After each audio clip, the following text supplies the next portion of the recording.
오늘 영상은 제논의 역설 중 경기장의 역설로 알려진 이야기로 시작해 보겠습니다. 아마도 다음과 같은 대화를 상상할 수 있습니다. 그대 제논이여, 아킬레우스와 거북이의 경주를 다시 생각해 보세. 아킬레우스가 아주 날쌔니까 아킬레우스가 10걸음 거리를 움직일 때 거북이는 5걸음 거리를 움직인다고 생각해서 이야기를 해보겠네. 만약 결승 지점이 100걸음 거리에 있고 거북이는 30걸음 거리 앞에서 출발한다면 아킬레우스가 결승 지점에 도착했을 때 거북이는 80걸음 거리에 있으니 분명 아킬레우스가 앞설 수 있는 거 아닌가? 너무 평범한 논리인가요? 여기에서 사용된 역설을 반박하는 논리는 무엇이죠? 시간과 공간 사이의 비율, 즉 속도 개념을 들고 와서 경기의 결과를 합리화하고 있습니다.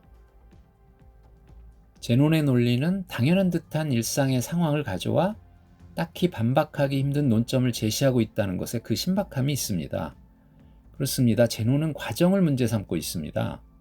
추월하기 위해서 반드시 거쳐야 할 무한한 과정을 강조하여 불가능성을 짚어가고 있는 제논의 논점을 저와 같은 논리로 피해갈 수 있을까요?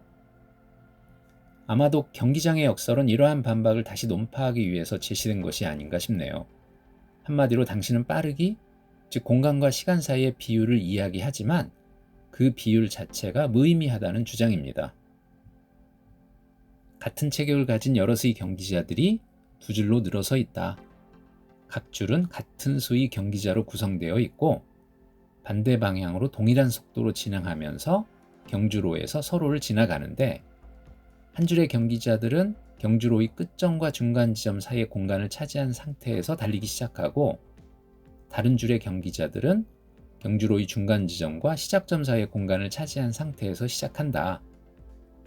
만약 한 줄의 경기자들은 제자리에 서 있고 다른 한 줄의 경기자들만 달려간다면 두 줄의 경기자들이 모두 움직일 때에 비해서 두 줄이 겹쳐지는 데까지 2배의 시간이 걸리게 된다.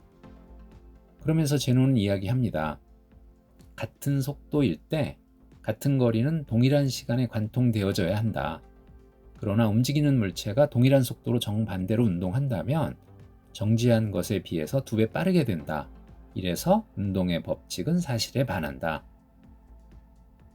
이 역설은 보통 상대 속도에 대한 이해가 부족했다라는 점에서 비판받고 있습니다. 그런데 제가 보기에는 정확히 어떤 상황에서 이 이야기가 나왔는지 알 수는 없기에 섣불리 상대 속도에 대한 이해가 부족했다라고 폄하할 수는 없다고 생각합니다. 아인슈타인의 상대성 이론을 접목해 볼까요? 특수상대성 이론의 핵심은 빛의 속도는 불변이다라는 것입니다. 위의 이야기를 빛에 적용해 보면 어떻게 될까요? 서로 상대적으로 움직이는 관찰자들에게도 빛의 속도는 같아야 합니다. 결론은 무엇이죠? 관찰자에 따라서 시간이 달라져야 합니다. 결국 시간의 절대성을 부인해야만 해결할 수 있습니다. 어떤 학자는 경기장의 역설은 우리가 살고 있는 이 세계가 근원적으로 이산적이고 불연속적인 점으로 이루어졌을 경우에 운동의 부조리함을 지적하고 있다고 평가합니다. 아킬레우스와 거북이의 역설이 이 세계가 무한히 나눠질 수 있는 연속체로 이루어졌을 경우에 운동의 부조리함을 지적한 것에 대비된다고 평가하고 있는 것이죠. 여러분의 생각은 어떠신가요? 간단히 고대 그리스의 철학사를 이야기하면서 제논의 입장을 조금 변호해 보겠습니다. 고대 그리스의 철학자 가운데 소크라테스 많이 들어보셨죠? 그런데 소크라테스 이전 철학자들 중에서 가장 심원하고 가장 영향력 있는 철학자를 찾아본다면 단연 헤라클레이토스입니다. 헤라클레이토스가 가장 깊이 사고했던 지점은 모든 개별적 사물이 불안정하게 끊임없이 변한다는 사실입니다. 어떤 이도 동일한 강물에 2번 들어갈 수 없다. 우리는 있기도 하고 없기도 하다. 이런 헤라클레이토스에게 반기를 든 사람이 바로 엘레아 학파의 창시자이며 제논의 스승인 파르메니데스입니다. 파르메니데스는 말했습니다. 단지 존재만이 있고 비존재는 없어 사유될 수도 없다. 존재는 시초도 없으며 없어지지도 않는다. 존재는 비존재로부터 만들어질 수도 없거니와 비존재로 되어지지도 않는다. 존재는 운동하지 않으며 불변적이고 어디서나 그 자체로 동일하다.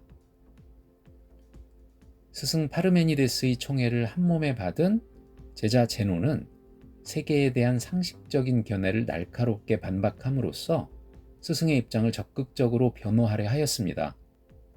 그래서 아리스토텔레스는 초기 대화편에서 제논을 변증법의 창시자로 부르기까지 하였습니다. 다음 영상에서는 이제 한 걸음 더 나아가 운동 자체를 부정하려는 제논의 역설들을 살펴보도록 하겠습니다.